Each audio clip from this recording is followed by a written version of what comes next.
कल हमने जो पढ़ा है, मैं आज अभी उसकी बात कर रही हूँ कि क्या ईश्वर जगत का निर्माण करता हो सकते हैं। उसका तो हमने जवाब दे दिया कि हमारे जैनों में ईश्वर को सृजनहार या निर्माण करता नहीं कहा है, बराबर। तो हमारे में धर्म में क्या कहा, आप ये स्क्रीन देख सकते हो, देख रहे हो ना, सिर्फ हाँ या ना कोई एक बोल दीजिएगा बस।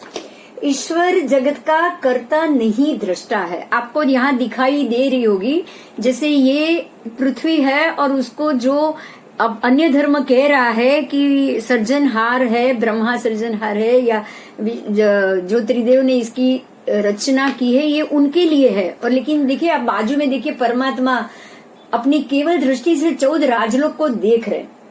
आप जो दूसरा अलग से गोला है उसमें आपको ये दिखाई दे रहा है कि जैन धर्म ये समझता है कि ईश्वर जगत का कर्ता नहीं है, वो दृष्टा है। जगत का ना कोई सर्जन कर सकता है, ना उसका विसर्जन कर सकता है। उसके बाद कल हमने पंच परमेष्ठी के मामले में जाना, बराबर। बीच में नमो अरियंताणम, अरियंत परमात्मा है, तो अरियंत परमात्मा के 12 गुण मैं अभी रिपीट करा रही हूँ, लेकिन आपको ऐसे ही याद रह जाएगा। उसके बाद सिद्ध भगवंत के 8 गुण। उसके बाद ये यहाँ पीला रंग आया, वो है आचार्य भगवंत, उनके 36 गुण। उसके बाद नीचे काला रंग है, देखो ये रंग आपको याद रखना है। ये बहुत अच्छे से आप नौपत की ओली कर रहे हो या ओली में जो नॉलेज है ये आपको मिल रहा है। उपाध्याय भगवंत का काला रंग होता है। और उसके बाद है साधु परमात्मा, तो साधु भगवंत के भी 25 गुण है। उपाध्याय के 25 गुण है, साधु भगवंत के 27 गुण है। तो ये पंच परमेष्ठी जो कल हमने पढ़ा, उनके गुणों के बारे में जाना। तो ये जानने के बाद जब भी हम अब नौकार करेंगे या नौकार का ध्यान लगाएंगे, तब हमारे अंदर सभी अरियंत परमात्मा, सिद्ध परमात्मा के उनके गुण के हिसाब से हमें आगे बढ़ना होगा। अब आज का जो लेक्चर है, ये कल का था, आज का जो लेक्चर है उस लेक्चर के में आज हम जाएंगे संपूर्ण विश्व में जैन धर्म का झंडा लहरा रहा है।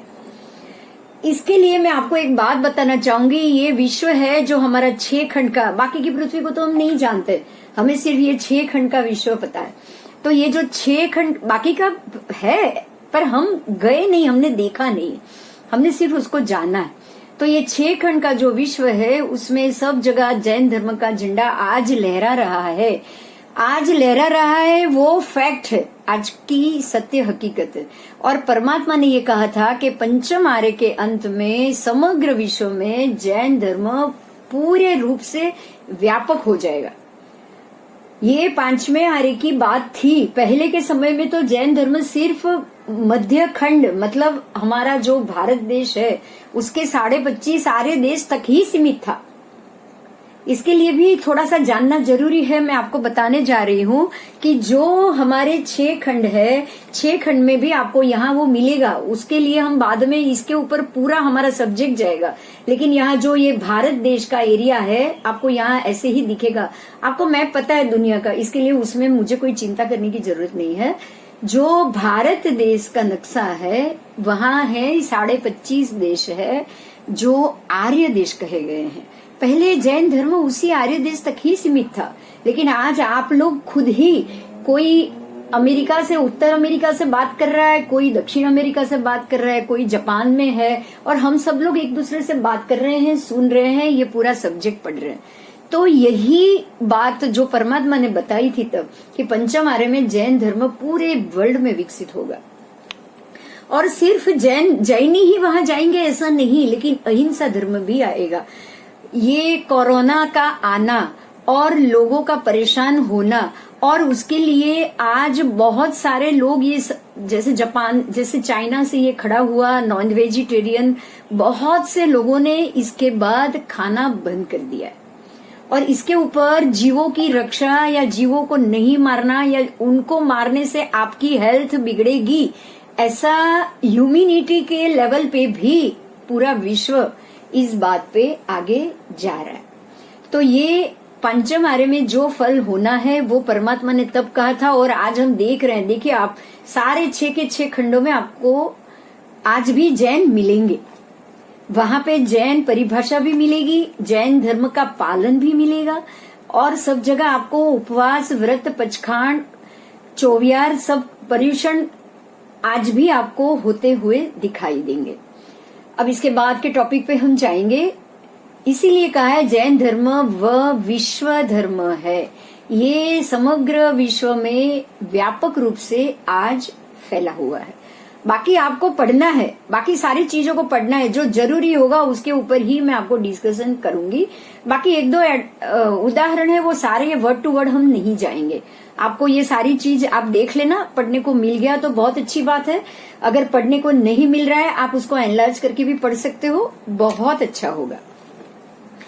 अब मैं आपको ये समझाना चाहूंगी हमारा अगला टॉपिक कि 14 राजलोक रूप विश्व व्यवस्था, इस चीज को हम बहुत अच्छे से समझना चाहेंगे। मैं समझाना चाहूंगी, ये है 14 राजलोक का नक्शा।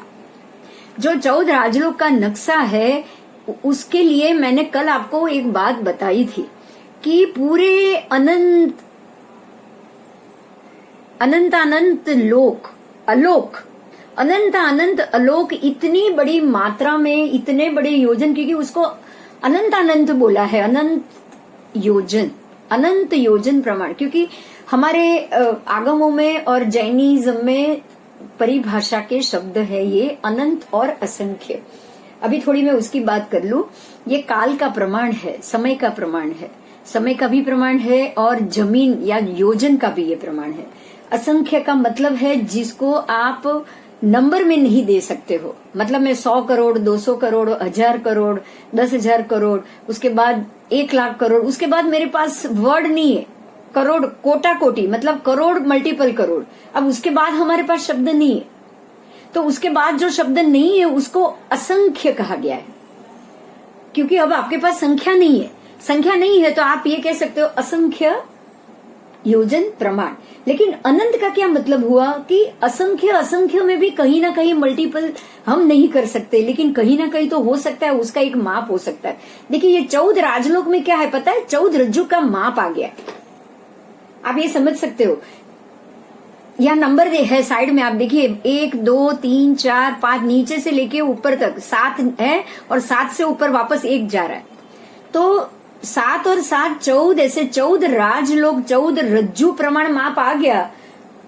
ये माप आ गया मतलब ये लिमिट है, इसकी संख्या आ गई है। इसकी संख्या क्या है तो 14 रज्जु, 14 राज। अब राज में कितना योजन है तो वो असंख्य योजन। मेरी बात समझ में आ रही होगी। असंख्य योजन कह दिया, लेकिन उसका फिर भी प्रमाण है, वो है 14 रज्जु। ये लोक है, 14 रज्जु जो है वो लोक है। लेकिन अगर आप अलोक में जाओगे तो वो अनंत प्रमाण अलोक है, जिसमें 14 रज्जु क्या, मल्टीपल रज्जु का भी नाम नहीं। मैंने आपको कल बताया था वो एक पिक्चर, आपको वो याद होगा, अगर हो सकेगा तो मैं कोशिश करती हूँ अगर वो पिक्चर अभी आज मैं आपको दिखने में आए तो, लेकिन अगर नहीं आया तो कोई बात नहीं। आज मैं अपना जो आपका शेड्यूल है ना, जो मैंने लगा के रखा है, उसको मैं डिस्टर्ब नहीं करूंगी। जैसे देखिए ये पिक्चर है ना, ये पूरी आसपास की आपको अलोक आकाश की दुनिया है, और उसमें बीच में ये एक बिंदु प्रमाण हमने पहले क्लास में किया है, आपको याद आ जाएगा। मात्र एक बिंदु प्रमाण 14 राजलोक है, और उसके बाद अनंत अनंत अनंत अनंत योजन प्रमाण, पूरा खाली, आपको पूरा खाली प्रमाण मिलेगा। ना उसमें कोई षड्द्रव्य है, ना कोई तत्व है, ना हवा है, ना सूर्य चंद्र ग्रह नक्षत्र तारा, कुछ भी नहीं। ना कोई जीव है, ना धर्मस्थी का है, ना आकाशस्थी का है, कुछ नहीं है, कुछ नहीं।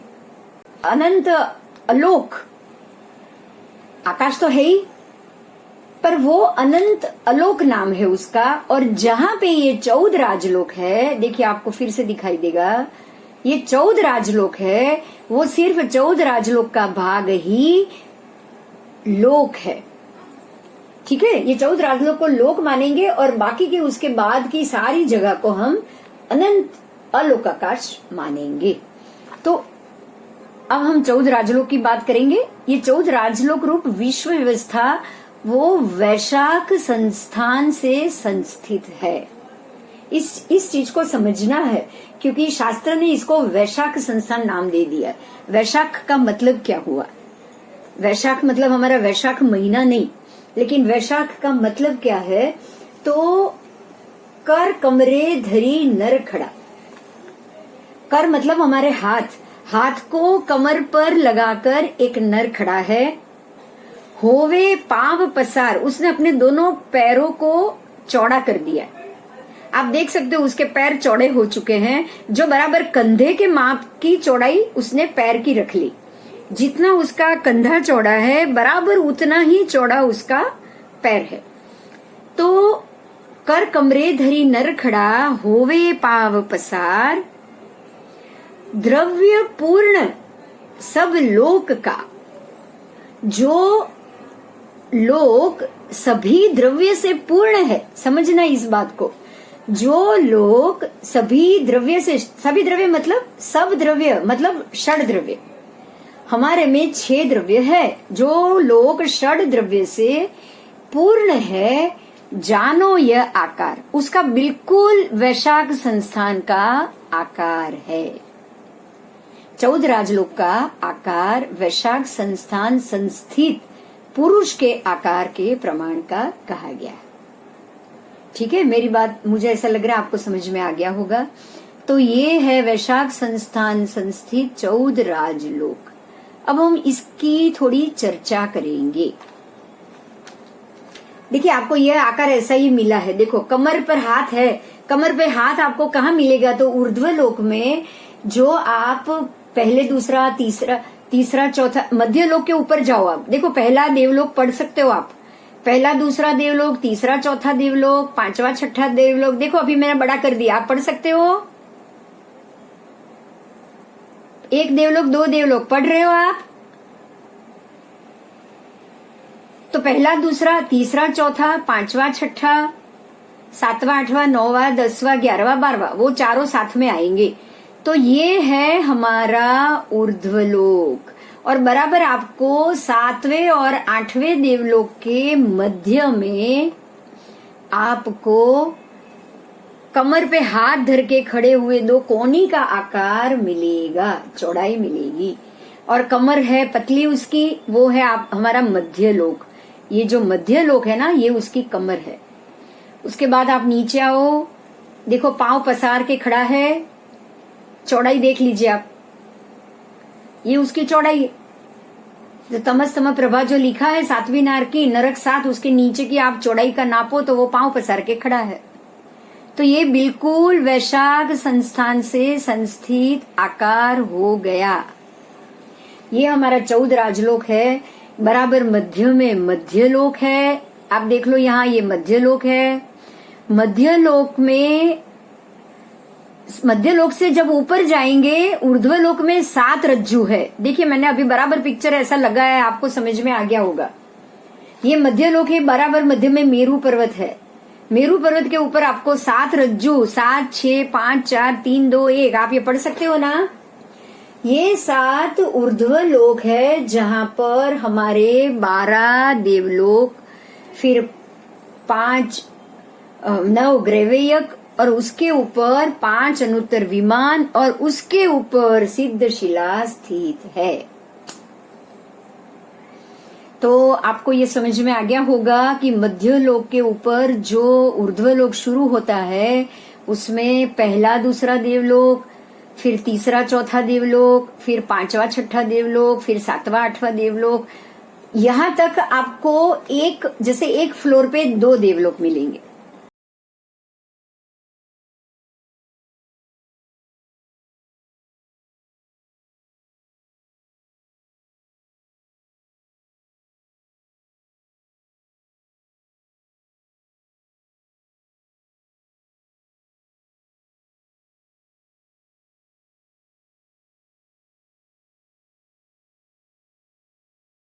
कोई बात नहीं, अभी हम आगे जाएंगे। हमारे प्रेजेंटेशन में वो तो समझ में आ रहा है ना आपको। देवलोक 7 देवलोक बताए, मध्य लोक से वो तो पिक्चर में क्लियर हो गया। ठीक है। तो ये हमारा सात रज्जू, ऊपर के सात रज्जू है, ऊर्ध्वलोक के सात रज्जू है, वो सभी 12 देवलोक जो एक से शुरू होगा, 1 2 3 4 5 6 7 8 9 10 11 12, उसके ऊपर 9 ग्रेवे एक, देखो आपको ये दिखेगा जैसे लड्डू जैसा लगाया हुआ है, 9 ग्रेवे एक लिखा हुआ है, मुझे ऐसा लग रहा है आपको दिख रहा है, आप पढ़ सकते हो उसको। ये पूरे 9 ग्रेवे की आपको 9 लाइन दिखेगी, आप नीचे से गिनो 1 2 3 4 5 6 7 8 9, ये 9 ग्रेवे एक है। और आपको एक चीज जानकर सरप्राइज होगा कि अभवी जीव जो कभी मोक्ष नहीं जा सकता, वो भी 9 ग्रेवे एक तक जा सकता है। वो अपना इतना उत्कृष्ट चारित्र पालन करेगा कि वो 9 ग्रेवे तक पहुंचेगा और वहां से वो वापस नीचे संसार में भटकने के लिए आ जाएगा। और 9 ग्रेवे के बाद तो ऊपर सीधे 5 अनुत्तर विमान है। ये 5 अनुत्तर विमान में जो भी जीव जन्म लेंगे, ये उसकी खासियत है, इसलिए मैं आपको अभी बता रही हूँ। 5 अनुत्तर विमान में ये 5 अनुत्तर विमान है, मेरे ख्याल से अब क्लियर होगा। ये अनुत्तर विमान में जो भी जीव जन्म लेंगे वो दूसरे ही भव में उनका मोक्ष होगा, क्योंकि सिद्धशिला बहुत नजदीक है। आप देख लीजिए, जितने जितने ऊपर तक आप देवलोक में जाओगे 9 ग्रेवे के ऊपर, उतने शुद्धात्मा ही ऊपर जा पाएंगे कि अब इनको ज्यादा भव नहीं करना है। ये निश्चित है कि अब अगले ही भव में ये सिद्ध बनेंगे, अरियत बनेंगे। जिनकी जिनकी जैसी जैसी नाम कर्म की का बंधन होगा वैसे वैसे होगा। देखिए, अब देखिए ये 9 ग्रेवे एक, ठीक है। अब इसके नीचे आओ, जो मैंने बोला 4 देवलोक एक ही फ्लोर पे है, इसको आप फ्लोर मानोगे। 9 10 11 12, हमारी भाषा में हमको फ्लोर जल्दी समझ में आ जाएगा। ये चारों देवलोक एक ही लेवल में है। अब आओ ऊपर, देखो यहाँ पे सिर्फ 2 है, 7 और 8, उसके बाद 5 और 6, उसके बाद 3 और 4, उसके बाद 1 और 2। अब ये आ गया हमारा मध्यलोक।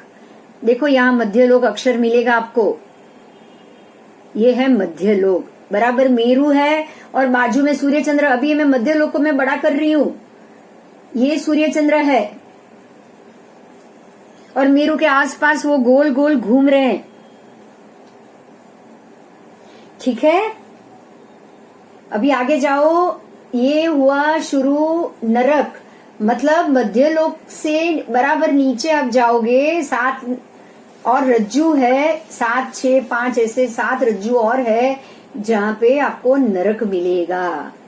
ये मध्यलोक के बराबर तुरंत ही नीचे नरक है। हम सारे उसके कितने योजन नीचे वो सब हम पढ़ेंगे बाद में, अभी आप सिर्फ मोटी मोटी बात समझो। देखो बराबर इसके नीचे नरक है रत्नप्रभा। पहली नरक है रत्नप्रभा, दूसरी नरक है शर्करा प्रभा, तीसरी नरक है वालुका प्रभा, चौथी नरक है पंक प्रभा, 5वीं नारकी है धूम प्रभा, 6ठी है तमह प्रभा, 7वीं है तमस्तम प्रभा। और ये सभी नारकी के मध्य में देखो यहाँ ये लिखा हुआ है, इसको पढ़ो। 3 वलय और एक आकाश, खाली जगह आती है। सभी नारकी कैसे है, वो हवा में स्थिर है, वो कैसे स्थिर हो सकती है? तो घनोदधि वलय, घनोदधि का मतलब है पानी जैसा घन स्वरूप।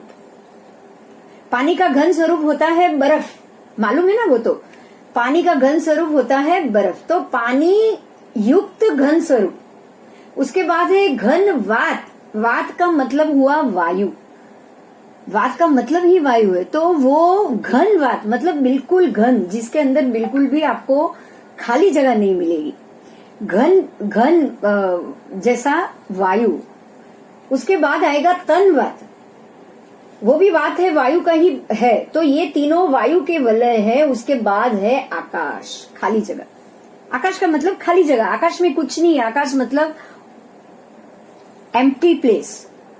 तो पहले आकाश है, 2 नरक के बीच में, हर एक नरक के बीच में आपको आकाश मिलेगा। फिर जो पृथ्वी है ना, वो पृथ्वी के पड़ में आपको एक तनवात वलय मिलेगा, उसके ऊपर घनवात विलय मिलेगा, देखिए वो ब्लू कलर का है। और उसके बाद घनोदधि वलय है, उसके ऊपर है वो शर्करा प्रभा। ये नरक पृथ्वी है। और नाम के हिसाब से उसके गुण है। मैं आपको एक एक चीज आपको अभी बता रही हूँ साथ में, क्योंकि जब शर्करा प्रभा की डिटेल आएगी ना तब आपको ये पता होना चाहिए। शर्करा का मतलब होता है शर्कर, बड़े बड़े कंकर पत्थर। ये बड़े बड़े कंकर होते हैं, जैसे कपची। आपको पता होगा जब मकान बनता है तो वो बड़े बड़े इतने इतने टुकड़े पत्थर को लाया जाता है, वो सीमेंट के साथ उसको मशीन में पीला जाता है। तो शर्करा का मतलब है बड़े बड़े पत्थर। तो वो पूरी जो नरक पृथ्वी है वो शर्करा के आकार की है, बड़े बड़े टुकड़े के आकार। वो सारे होते हैं, पत्थर नहीं कहेंगे हम। पत्थर का मतलब है ये रत्न है, ये सारे एकेंद्रीय रत्न की जीव होते हैं।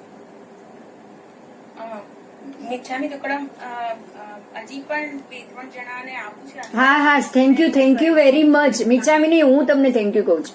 તમારે મને તરત જ કહી દેવાનું વચ્ચે, ઓકે? હા.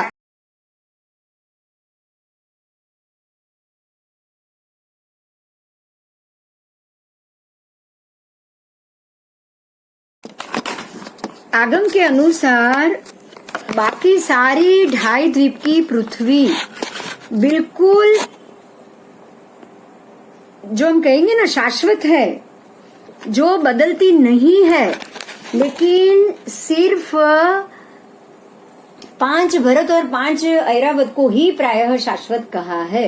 मतलब जब हमारे जो उत्सर्पिणी का समय होता है ना, जब आज इस हमारे अब तो अवसरपिणी चल रहा है, दिनों दिन सब घटता जा रहा है, लेकिन जो अवसरपिणी में भी जो पहले आरे के वक्त जब आदेश्वर भगवान थे, उससे वो तो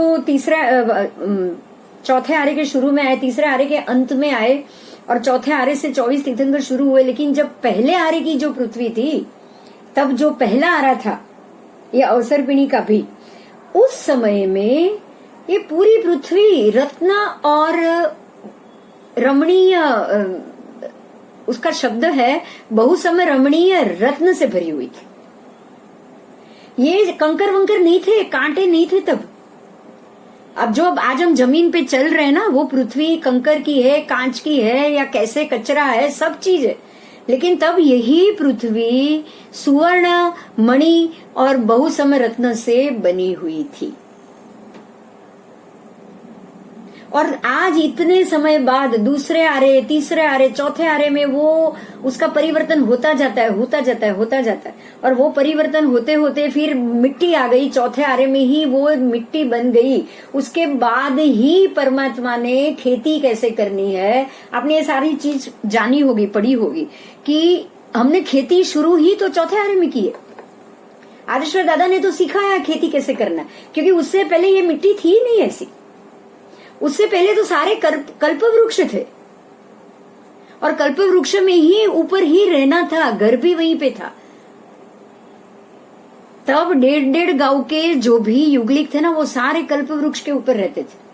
और ये पूरी जमीन बहुसमय रमणीय मणि रत्न से बनी हुई थी, जो आज कंकर पत्थर हो चुकी है।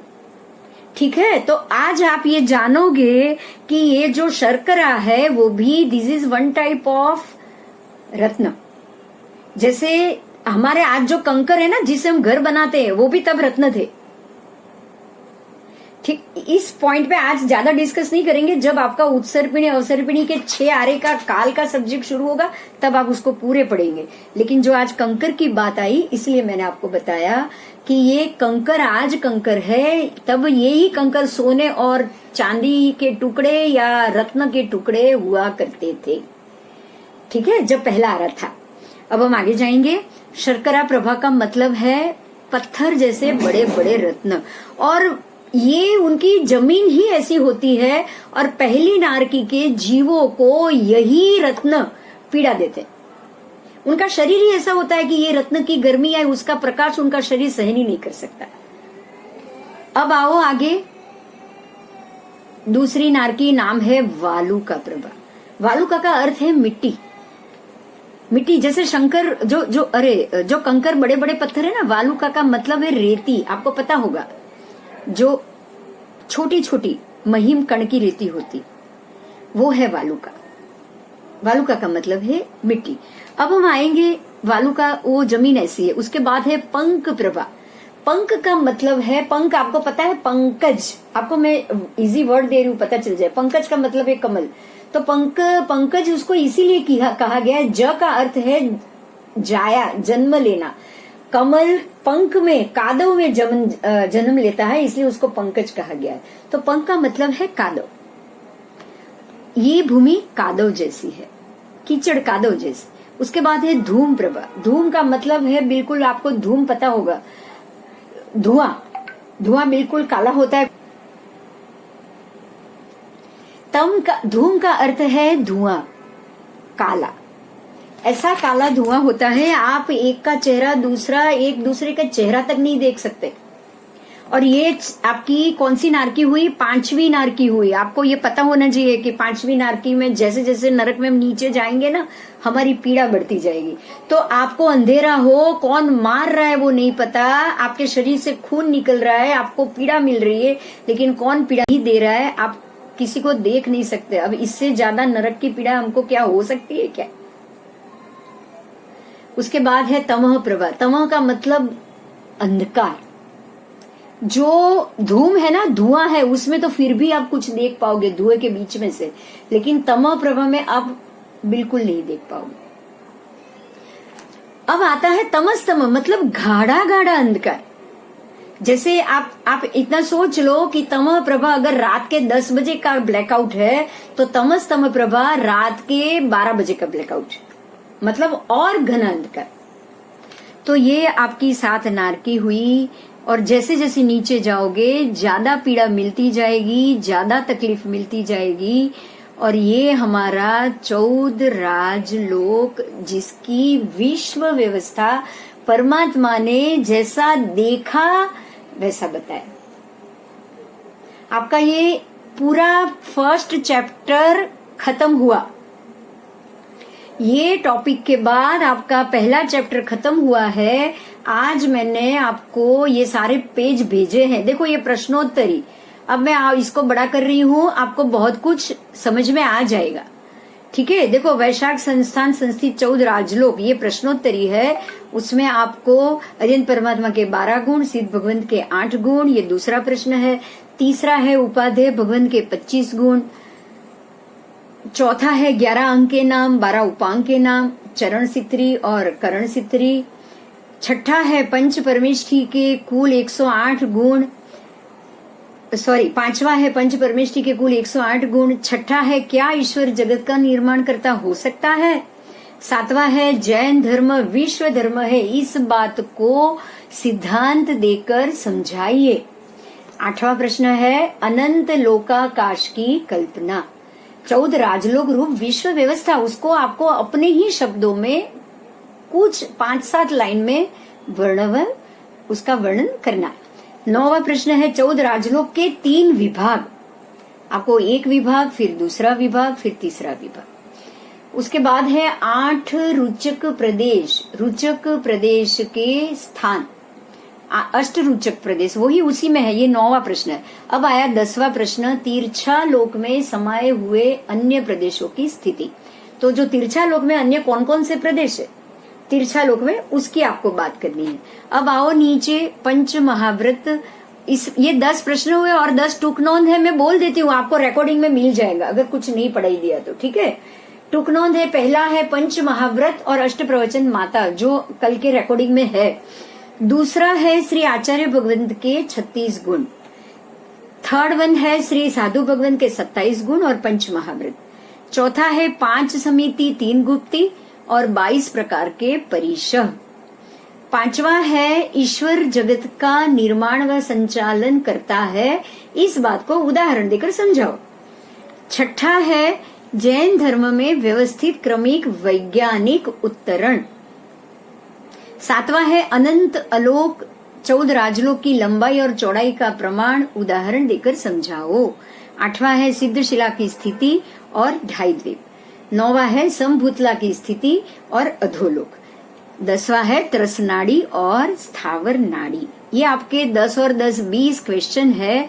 उस 20 क्वेश्चन को आपको अपनी भाषा में, अपनी ही भाषा में 5-7 लाइन या 10 लाइन, ज्यादा नहीं लिखना है, आपको एक आधा फुल स्केप पेज लिखना है एक एक के लिए, ठीक है। आपको इसी में से और अपनी भाषा से इसका सेम वर्ड आपको नहीं लिखना है। आप इसको कैसे समझ पाए हो उसको सिर्फ आपको 5 या 7 या ज्यादा से ज्यादा 10 लाइन में प्रेजेंटेशन करके लिखना है। ओके, तो अगर कोई क्वेश्चन इसमें नहीं आया होगा तो वो कॉम्बिनेशन में आएगा, बाद में आएगा। आप वो चिंता मत कीजिएगा, बस वो फुल स्केप फिर आप उसके बाद एक फुल स्केप प्लेन छोड़ दीजिएगा। ओके, आप वो चिंता नहीं करना कि अरे इसमें तो ये आया ही नहीं, अब इसको हम कहाँ से ढूंढे, हमको तो पूरी किताब पढ़नी है। आपको आज नहीं तो बाद इसको कनेक्शन में मिल ही जाएगा, ठीक है। तो अभी मैं थोड़ी देर के लिए ओपन करती हूँ ताकि आपको इसमें से कोई प्रश्न हो तो हम लोग बातचीत कर पाए, ठीक है। आप बोलो, अभी किसी को भी कोई प्रश्न है तो बताओ। ये सारे पेज आपको मैंने दे दिए। मुझे लग रहा है कि आज आपने क्लैरिटी से आप इसको देख पाए होंगे। कुछ प्रश्न है तो बताओ भाई। जी बिंदु जी, एक क्वेश्चन है मुझे। हाँ जी। जैसे 14 राजलोक में 3 मेन पार्ट हो गए, मध्य लोक, भूलोक और अधोलोक। हाँ जी। तो ये 3 लोक में फिर ये तिरछा लोक मतलब क्या हो गया? हाँ, वही मध्य लोक। हाँ, अच्छा किया आपने पूछ लिया। तिरछा लोक का ये आगे पीछे आते ही आते हैं ऐसे वर्ड।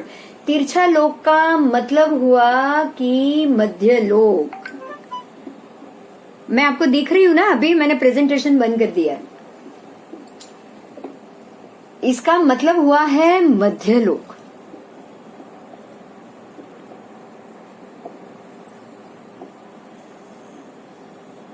मध्य लोक है ना, इसमें देखिए बराबर बीच में जो मैंने बोला 2.5 द्वीप है, उसमें मध्य लोक में 2.5 द्वीप है। मैंने आपको ये बताया ना। जी समझ। हाँ, जो 2.5 द्वीप है वही मध्य लोक है। तो आपको मध्य लोक के लिए वो क्या है उसकी चिंता करने की जरूरत नहीं है। समझ में आ रही है मेरी बात? जी समझ गई मैं। हाँ, और किसी को कोई प्रश्न हो तो बताओ।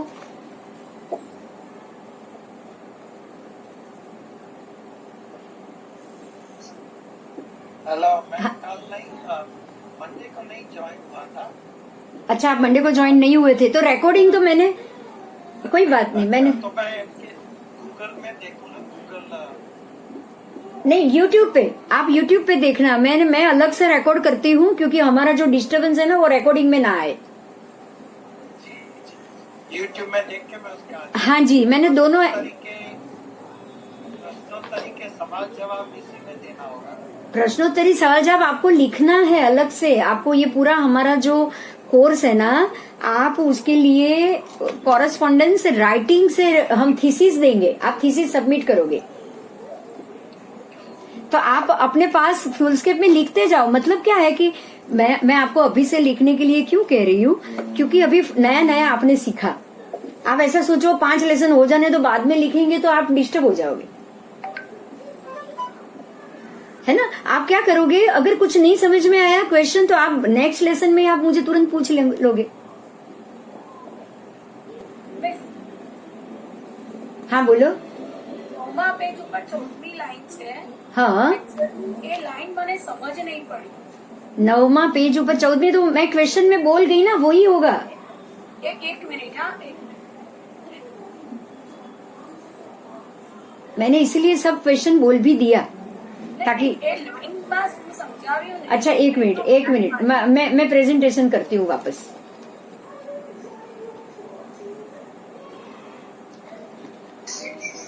क्या होता है कि ये आपकी जो प्रेजेंटेशन है ना, हाँ, वो उसकी समरी एक बार बना के देते जाओ ना तो अच्छा रहेगा।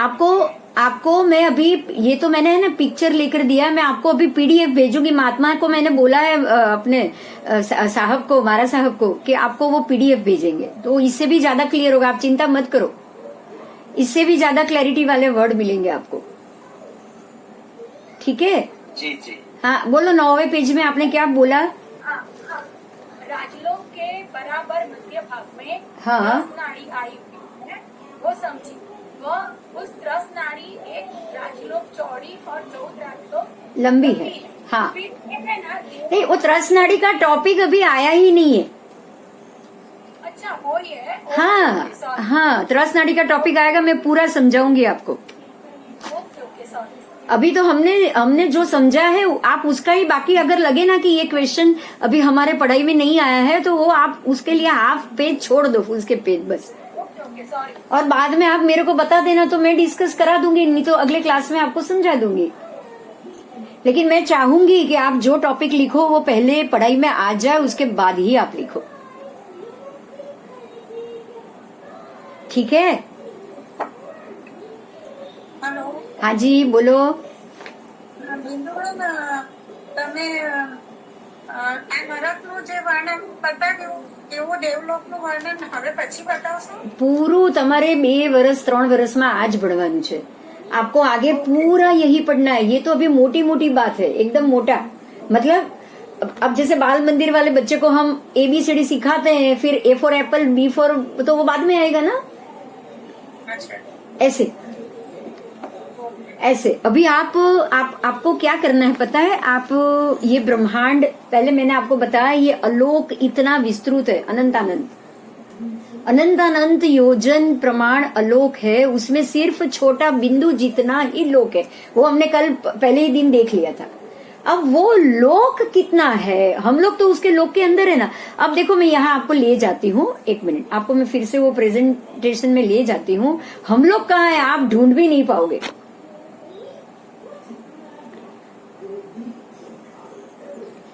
आप हम लोग कहाँ है ना वो भी नहीं ढूंढ पाओगे, पता है?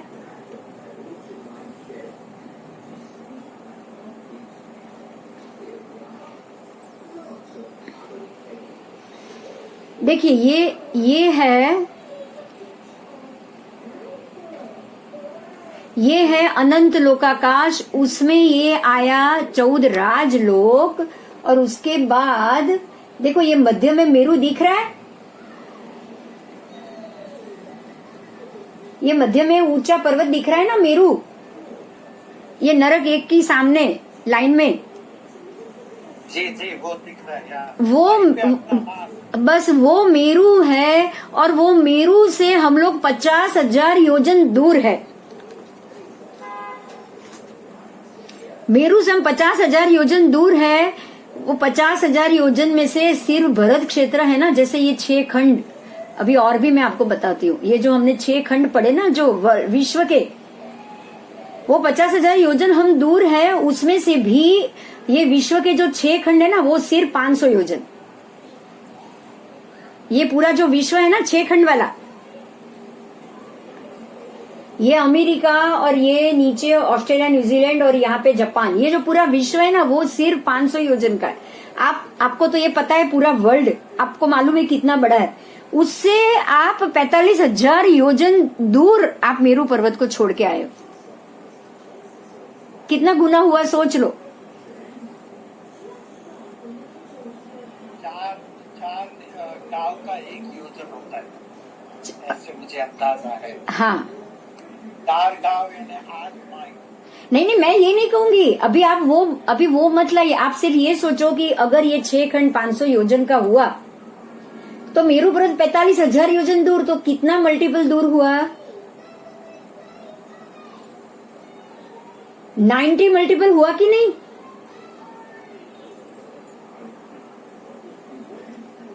नब्बे गुना दूर हुआ कि नहीं हुआ 500 से?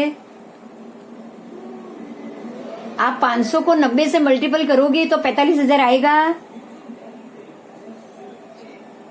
हाँ, तो आपको यही समझना है कि मेरू पर्वत, ये 2.5 द्वीप जो बराबर मध्य में है, वो हमारे से इतना ज्यादा दूर है, उसको हम देख भी नहीं पा रहे, क्योंकि हमारे टेलीस्कोप हो या कोई भी बड़े आप ऊपर उपग्रह छोड़ो, ये उपग्रह आपको देखिए, आप अभी थोड़ा सा वर्ल्ड का मैप समझने की कोशिश करो। ये जैसे आज वर्ल्ड का मैप खुला है ना, मैं उसको ही बड़ा कर रही हूँ।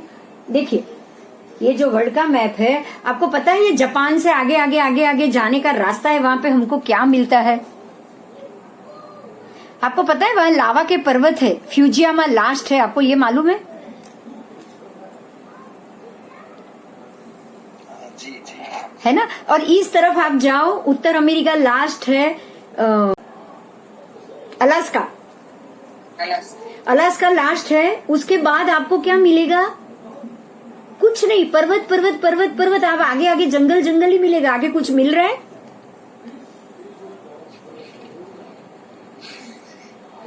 वो तो फिर घूमते जाएंगे तो फिर रशिया भी आता है, नहीं, सारा चक्कर लग जाएगा। ये आप सीधा जाओगे तो मैं ऊपर जाने की बात कर रही। आप वर्ल्ड मैप ऐसे है, आप ऊपर जाओ, ऊपर की तरफ तो पूरे, जैसे ऊपर की तरफ मतलब देखो, आपको ये आर्कटिक ख्याल है? आर्कटिक रीजन जहाँ पे 7 कंट्रीज इकट्ठे होते हैं, ग्रीनलैंड। वर्ल्ड के मैप को थोड़ा समझना पड़ेगा। हाँ, आपको ये इसको भी ध्यान में लेना पड़ेगा, हम लोग बिना उसके नहीं आगे बढ़ पाएंगे।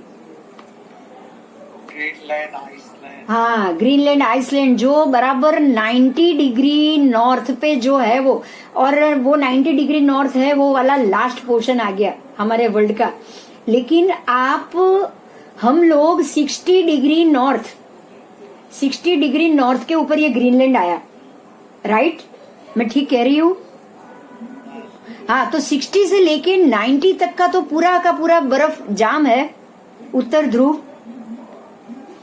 सिर्फ 60 डिग्री तक हम जा सकते हैं, उसके आगे तो पूरा का पूरा बर्फ का पहाड़ है, वहां तो अभी तक हम पहुंचे भी नहीं है। जो लोग रहते हैं ना, वो 60 डिग्री लास्ट है। 80-85 तक कोई जाके झंडा लगा के आया है। आप ये सारी चीज है ना, आपको गूगल पे और सब जगह पे थोड़ा सा सर्चिंग करना पड़ेगा, जिसको इंटरेस्ट। साइंटिफिक जो है इसमें तो ये बताते हैं, और अपनी जैन जियोग्राफी में बहुत सा फर्क है, ऐसे माना गया। हाँ, मैं समझती हूँ कि वो फर्क माना गया है, लेकिन हम लोग बिल्कुल प्रैक्टिकल जाएंगे। प्रैक्टिकल इस प्रकार से जाएंगे क्योंकि आपको ये पता है कि जापान में जब सूर्य उगता है, उसके बाद अमेरिका में सूर्य को उगते उगते 12 घंटा लग जाते हैं। ये तो मालूम है आपको? जी। हर जगह थोड़ा थोड़ा समय के बाद सूर्योदय होता है। आगे आगे जैसे सूर्य घूमेगा, ऐसे ऐसे सूर्योदय होता जाएगा। ये तो हम जानते हैं ना। ये देखिए, जो प्रैक्टिकल है ना, जो प्रेजेंटेशन में है ना, जो प्रेजेंटिंग है ना, उसको तो आप नहीं बदल पाओगे ना। जापान वाला पहले सूर्योदय देखेगा, अमेरिका वाला लास्ट में देखेगा, ये 100% तय है। ये तो है। हाँ, बस तो हम ये प्रैक्टिकल से ही आगे बढ़ेंगे, ठीक है? आगे आगे आगे आगे बहुत कुछ पढ़ना है हमको, पर ये सबको ऐसा सोच के आप है ना, एक बात मैं आपको अभी में एक क्वेश्चन आप सबके दिमाग में डाल रही हूँ। एक बात मैं आप लोगों से ये जानना चाहती हूँ, हम लोग ये परमात्मा की कही हुई बातें अगर हम पढ़ रहे हैं, तो परमात्मा केवल दर्शनी थे, केवल ज्ञानी थे, तो वो अपने ज्ञान से देखकर ही उन्होंने बताया। ये बात आप मानते हो? जी। अगर परमात्मा ने अपनी दृष्टि से ये पूरा जगत बताया है और ये बताया है कि भाई जब जापान में सूर्य आएगा, ये कोने से, अग्नि कोण से नैऋत्य कोण में 12 घंटा लगता है, ये बात परमात्मा ने बताई है। और आज हमें अमेरिका, जापान से अमेरिका में सूर्योदय होते हुए 12 घंटा लगता है, प्रैक्टिकल भी लगता है, और परमात्मा ये कह के भी गए। तो ये क्या, ये दोनों को हमको मानना नहीं चाहिए?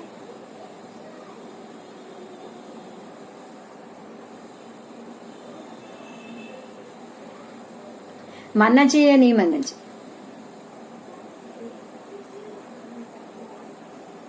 ये मानना चाहिए। हाँ, बस हम यही यहाँ पे बिल्कुल स्पष्टीकरण से जाएंगे। पहले हमारे दिमाग में एक बात स्पष्ट होनी चाहिए। आपने आज बहुत अच्छा टॉपिक निकाला है। एक बात समझ लेना, सबके सब हमारे पास 2 चीज है। एक परमात्मा की केवल ज्ञान की दृष्टि से बताई हुई पृथ्वी है, उनके केवल ज्ञानी की दृष्टि से बताया हुआ आकाश है। और दूसरा, आज का जो साइंस है, उसमें अगर हमारे परमात्मा की जो जो बात हमें जच रही है, उसको ही हम सही मानेंगे।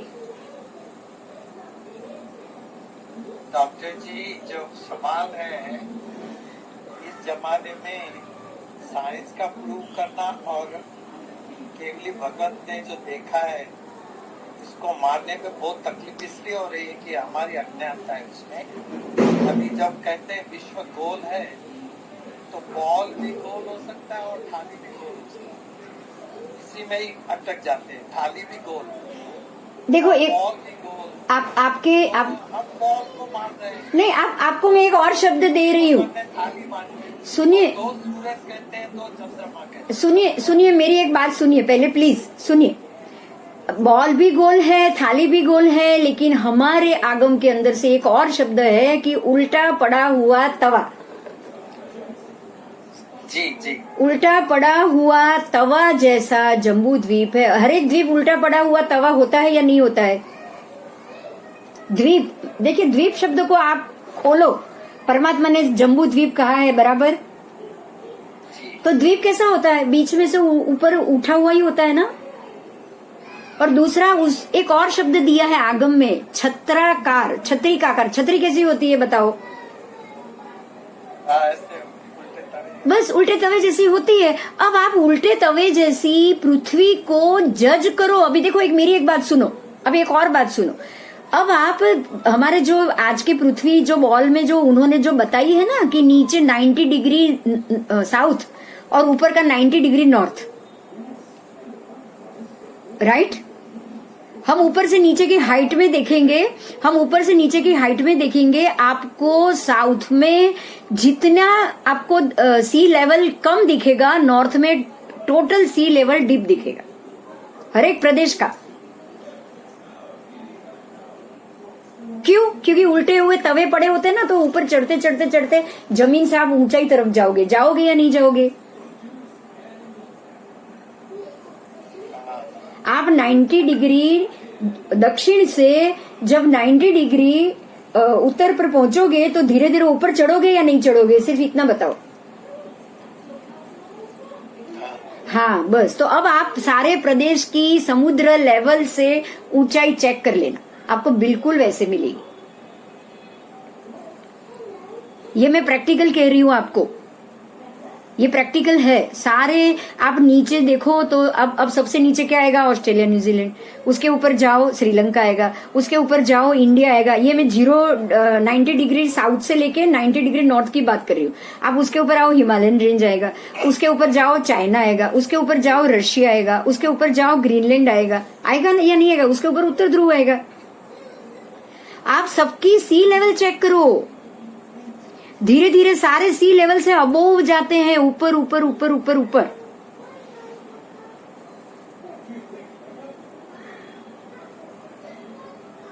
ठीक है?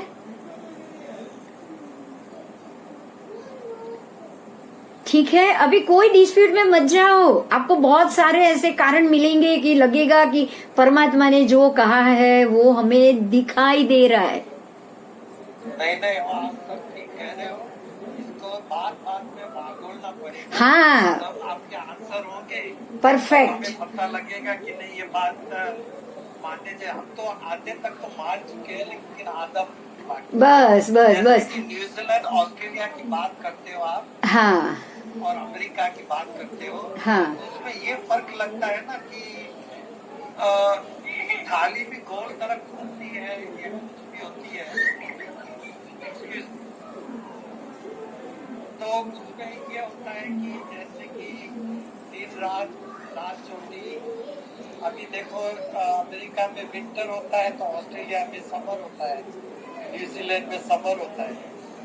ये फर्क भी होता है, उसका कारण भी नहीं, आपको मिल जाएगा, आपको सब जवाब मिल जाएगा, लेकिन आपको उसके लिए क्या करना पड़ेगा पता है? परमात्मा ने जैसे बताया वैसे भी हम इसको पढ़ेंगे, और उसको आज का साइंस जो कह रहा है, मतलब हमें जो दिखाई दे रहा है, देखिए कह रहा है वो मैं नहीं कहूंगी, हमें जो प्रैक्टिकल दिखाई रहा है उसके साथ उसको हम टैली करेंगे। मेरी बात समझ में आ रही है ना? जब तक प्रैक्टिकल हमें जवाब नहीं मिलेगा, हमको परमात्मा की बात पे शंका नहीं कर रहे हम ये करके, लेकिन हम उनकी बातों को ज्यादा पुष्टि दे रहे हैं। हम अपने आप को ज्यादा सम्यक्त्व के दर्शन की तरफ हम लेके जा रहे हैं। ठीक है? तो हमें कोई डिस्कशन में नहीं जाना है, कुछ भी डिस्प्यूट में। आपने जो आज जो क्वेश्चन निकाल दिया ना, वो हमारे 3rd ईयर का है। क्योंकि आप क्या करोगे, पहले तो जम्बू द्वीप को समझोगे, ढाई द्वीप को समझोगे, सारे ब्रह्मांड को समझोगे, उसके बाद हम आज की वर्ल्ड व्यवस्था को समझेंगे। खगोल भूगोल, ग्रह कैसे घूमते हैं, नक्षत्र कैसे घूमते हैं, आगम में जो बताया है वो नक्षत्र अलग है, उन्होंने तो पृथ्वी को जमीन पे स्थिर ही माना है, घूम रहा है वो नक्षत्र घूम रहा है। तो ये दोनों चीज को हम पहले अलग करके पढ़ेंगे, दोनों को अलग अलग पढ़ेंगे, और पढ़ने के बाद हम देखेंगे कि क्या आगम में बताया, क्या हमको इसमें जवाब मिल रहा है।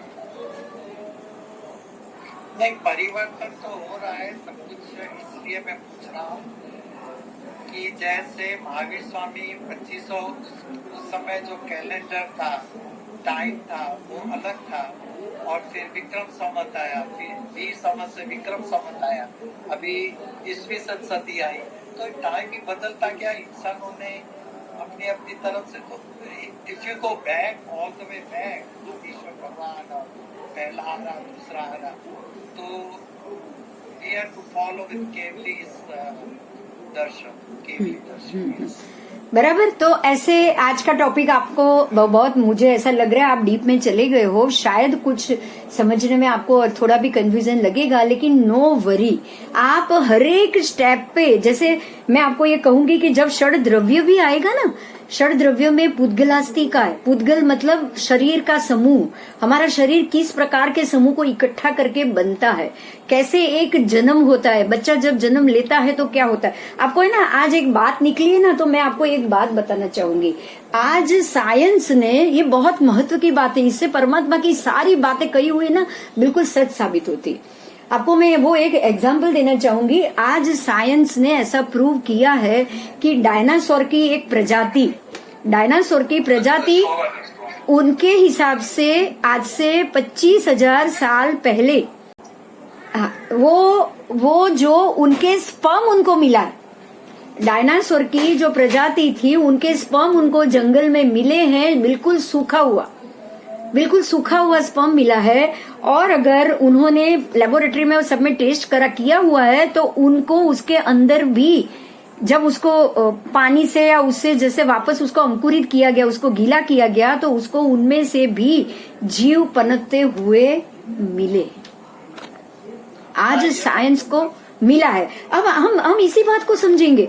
परमात्मा ने तो कहा ही है कि ये सारे जीव एक बार, अगर देखिए बीज अगर सूख गया ना, हम खाते हैं मटर सूखा, अब सूखे मटर को पानी में डालो, अंकुरा फूटता ही फूटता है, वापस हरा हो जाता है ना। आपने एक बार, जैसे मेरे अंदर टीबी का जर्म्स आए हैं, मैंने उसको दवाई सब दे के उसको बिल्कुल मरण तोल कर दिया, लेकिन जब उसके अनुरूप उसको मिल गया ना अंदर शरीर में एनवायरमेंट कि भाई थोड़ी नेगेटिविटी आ गई या थोड़ी हमारी इम्यूनिटी लो हो गई, तो वापस जीवित हो जाएंगे।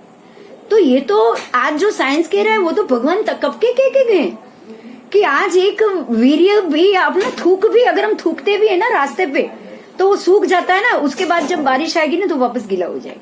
आपको एक और एग्जांपल देती हूँ मैं। देखिए वो जो देड़के होते हैं ना, देड़के जो बारिश में बाहर आ जाते हैं, तुरंत अभी बारिश हुई नहीं, 1 घंटे में देड़के आना शुरू। अब 1 घंटे में तो देड़का का एग में से फूल के बाहर आना तो पॉसिबल हुआ नहीं। 1 घंटे के अंदर तो देड़के के जो अंडे होते हैं उसमें से देड़का जन्मे और बाहर आए और इतना बड़ा हो जाए, वो पॉसिबल है क्या? नहीं है। लेकिन बारिश होते ही 2 घंटे में आपको इतने छोटे छोटे 50 देड़के मिल जाएंगे। इसका रीजन ही ये है, क्यों पता है? जब गर्मी थी, यही देड़के और उनकी पूरा शरीर सूख के, जैसे वो सूख लकड़ी हाड़पिंजर हो गया होगा, वो डट गया है जमीन के अंदर, उसके ऊपर सारे हमारे पैर वैर गीले हुए हैं, पड़े हैं। जैसे ही उसको बारिश मिली, उसी शरीर के अंदर जो उसकी जो दबी हुई जो उनकी जान या जो भी कुछ होता है, वो सूख के पड़े हुए थे, एक डेड बॉडी की तरह। वो बिल्कुल मर नहीं गए, लेकिन मरण प्राय हो गए, वापस जीवित हो जाते, क्योंकि उसको ऐसा वातावरण मिला, उसको ऐसा एनवायरनमेंट मिला। ठीक है, तो हम ये साइंटिफिकली आप जाओगे तो जब 20,000 साल पहले के डायनासोर के स्पर्म में भी आज आपको जीव मिले, तो ये सीधी बात है कि मैं अगर 100 साल तक भी अगर कोई सूखे हुए मटर सूखा रखूंगा ना, सूखा ड्राई, उसको 100 साल के बाद भी अगर मैं पानी में डालूंगा ना, तो उसमें से जरूर अंकुर फूटेगा, क्योंकि उसके जीव अभी मरे नहीं है। समझ में आ रही है मेरी बात? तो ये तो सारा अपना अपना साइंस ही प्रूव हो रहा है, हमारा शास्त्र प्रूव हो रहा है, आज का साइंस हमारा शास्त्र प्रूव कर रहा है। एक और बड़ी बात है, ये बहुत बड़ी बात है, ध्यान देना। आज हम कोई भी रोग ब्लड के सैंपल से, इतना सा ब्लड लेता है, वो कितना लेता है, इतना भी नहीं लेता, और उसमें से कम 1000 रोग आपको बता सकता है या नहीं बता सकता है? इतने छोटे से ड्रॉप में उसको माइक्रो वो ऑर्गेनिज्म भी मिलेंगे और बड़े बड़े त्रस्त जीव भी मिलेंगे उसके अंदर, मिलेंगे या नहीं मिलेंगे ब्लड में? तो आपको ये समझना है, परमात्मा ने तो पहले ही कहा है कि ब्लड के अंदर, ये इसके अंदर जीव होते हैं। आपको पता है, मैं एक एग्जांपल याद दिलाऊं कि हमारे एक केवली भगवान तो केवल ज्ञान कैसे मिला? उनको उठा के दरिया में देव ने डाल दिया, एक भाले के ऊपर उनका शरीर गिरा, शरीर से ब्लड निकल रहा है, पानी में गिर रहा है। वो ज्ञानी थे, वो वही सोच रहे कि अरे मेरे ब्लड के जीव और पानी के जीव मिक्स हो रहे हैं और ये मेरी वजह से, मेरे शरीर के कारण पानी के जीव और ये दोनों जीव आपस में मर रहे, क्योंकि पानी का जीव और ब्लड का जीव दोनों इकट्ठे होंगे तो जीव का मरना निश्चित है। ये जीव उस जीव को नहीं जीवित रहने देंगे, ये जीव उसको जीवित नहीं रहने देंगे। तो ये तो आज का साइंस प्रूव कर रहा है। पानी के एक छोटे से जीव में 1 लाख से ज्यादा जीव है, वो तो परमात्मा ने, जब हमने ये पैथोलॉजी लेबोरेटरी नहीं ढूंढी थी ना, तब बताया था। आज यूरिन टेस्ट करो, आपको सारे 1000 रोग मिल जाएंगे। सिर्फ यूरिन टेस्ट में जॉन्डिस पकड़ में आ जाता है, आपका बहुत सारी चीज, जैसे यूरिक एसिड, सारा आपको यूरिन में ही मिल जाता है। प्रेगनेंसी, लेडी के शरीर में बच्चा है या नहीं, वो भी यूरिन से मालूम पड़ जाता है। आप सोचो तो सही, समुचित जी, ये समुचित नहीं है। यूरिन के जीव आपके शरीर में से बाहर निकला हुआ, जो आपके शरीर के जो तत्व है, जो उसकी अंदर की कंडीशन है, रोग की कंडीशन है, उसको बता रहा है। मेरे शरीर में अगर जॉन्डिस है ना, तो मेरे यूरिन में भी जॉन्डिस के जर्म्स जाएंगे और जाएंगे। अब ये कहां से समूची में आया? मेरे शरीर के अंदर तो समूची में है नहीं, वो बाहर निकलने के बाद 48 मिनट बाद उसमें समूर्चिम जीव उत्पन्न होंगे ना। हमारे डेड बॉडी में कितनी मिनट के बाद जीव उत्पन्न होते हैं? देखो, यहीं पे आपका जो आप बोले ना, उसका जवाब मिल जाएगा। डेड बॉडी मरने के 48 मिनट बाद ही समूर्चिम जीव उत्पन्न करता है। जिंदा व्यक्ति के शरीर में समूर्चिम जीव नहीं होते हैं, है ना? अगर जिंदा व्यक्ति के शरीर में समूर्चिम होते तो मरने के 48 मिनट की क्या उसको जरूरत थी? समझ में आ रही है मेरी बात?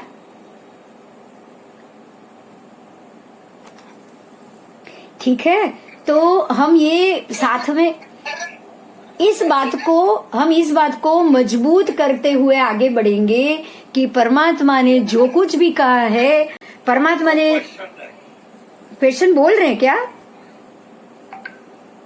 बिंदु जी, आपने पिछले आधे घंटे से मेरे ख्याल हम रिक्वेस्ट कर रहा हूँ, हाँ जी, क्योंकि हम भी थोड़ा सा साथ सभी को सुन लें।